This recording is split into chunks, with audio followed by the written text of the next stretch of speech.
Alright, so this video will be looking at Postcard by Peter Skrzynecki. Of course, you know we are looking at belonging and how it's represented in his poetry. First I'll read the poem, give a brief overview, show you a picture of a postcard, and then we'll get into the stanza by stanza analysis. Postcard. A postcard sent by my friend haunts me since its arrival. Warsaw. Panorama of the old town. He requests I show it to my parents.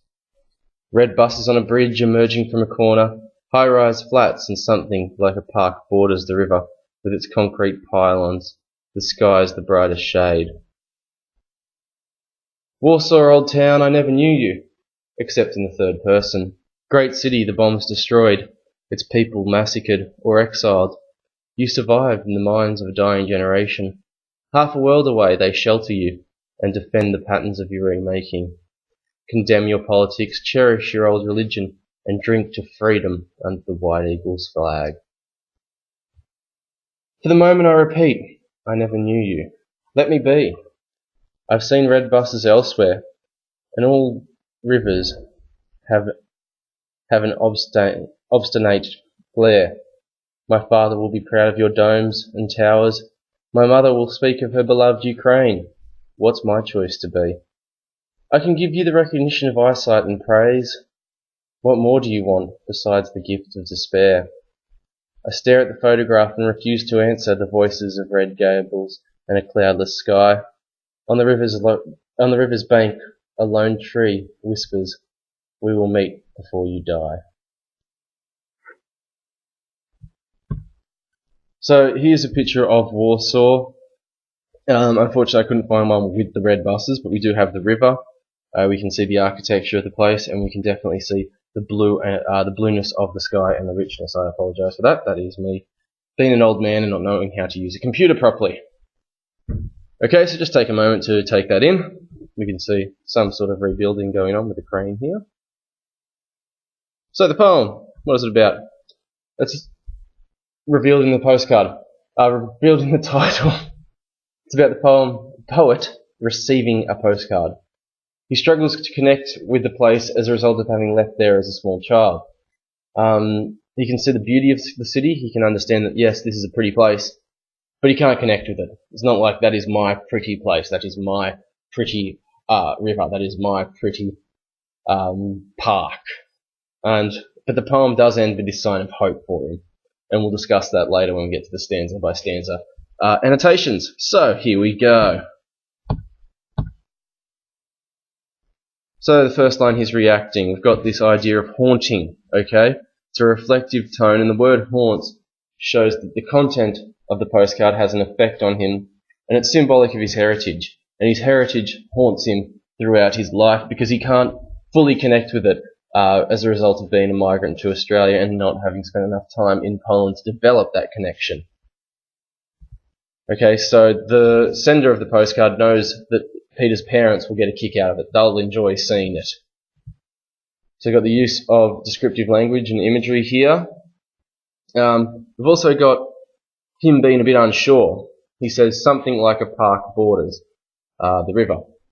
He doesn't know what he's looking at here. He can just describe what he sees. And when he compares it with Australia, he can't understand how bright the sky is, okay, compared to the Australian skyline. He can't understand that shade of blue. Here he personifies the city and directly addresses it, okay, so he's talking to the city here as if it was a person like you or me. Then he's got this juxtaposition of a third and second person, which highlights his disassociation with the city, his lack of connection, his lack of belonging to the place. So, as we know, Poland was very much affected by the Second World War, and that is what has destroyed the town. So it's ironic that survival is occurring in a dying generation. Okay? So this Warsaw doesn't exist anymore. The older generation are connected to it, but it's been destroyed. It doesn't exist for him to go back to. He can never actually go there and experience the place that they know and that they speak of. He continues this idea of personification and talks back to the power of the past of the city, and how it begs them to come back and how they want to come back to that same past. We've got this symbolism of drinking and the imagery of the drinking to freedom, and the white eagle is a symbol of freedom universally. Again, here he's feeling guilt and frustration. The fact that he has to repeat, "I never knew you, and let me be, leave me alone. Okay, I don't want to know you. I don't have to know you." He becomes bitter and towards Warsaw. I've seen red buses other places. You have red buses. Who cares? And all rivers are just like that. That's just a river. Get off it. And that's sort of a way of him showing his attitude towards his own heritage. He's pushing it away. He doesn't want to belong to that because he's never experienced it. And the change of perspective contrasts his perspective with his parents. Okay, so his father is like, "Yeah, Warsaw." His mother's like, "Well, I love Ukraine." And there leaves poor Peter with the rhetorical question revealing his inner conflict. Where am I? Where do I belong? What am I going to choose for my heritage to be? So like I said earlier, he can see. He can go, "Oh yeah, that's a pretty bus. That's a nice river. That looks like a park. Might be a nice park." He can give that praise. But he asks this rhetorical question. I can't do anything more than that except give you despair. I can give you sadness. I can give you hopelessness. Because I never knew you, and it's not my fault. It's just the result of what has happened in my life.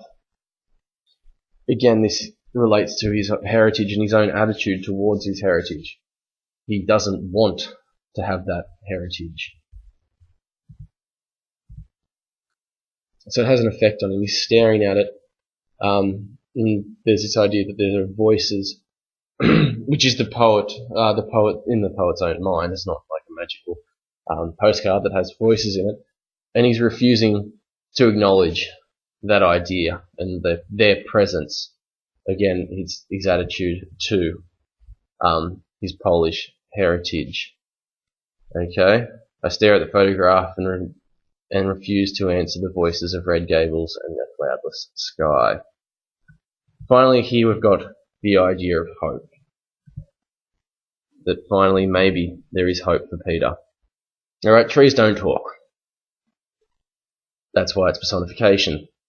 There is hope for the poet in his struggle to find a sense of heritage. Because the lone tree does whisper to him, "We will meet before you die." Meaning we will be able to just develop some sort of connection before you die. So this poem is an exploration of how a remnant, an aspect of his past, his heritage, has a profound effect on him. It shows that he does not belong both to Warsaw the place.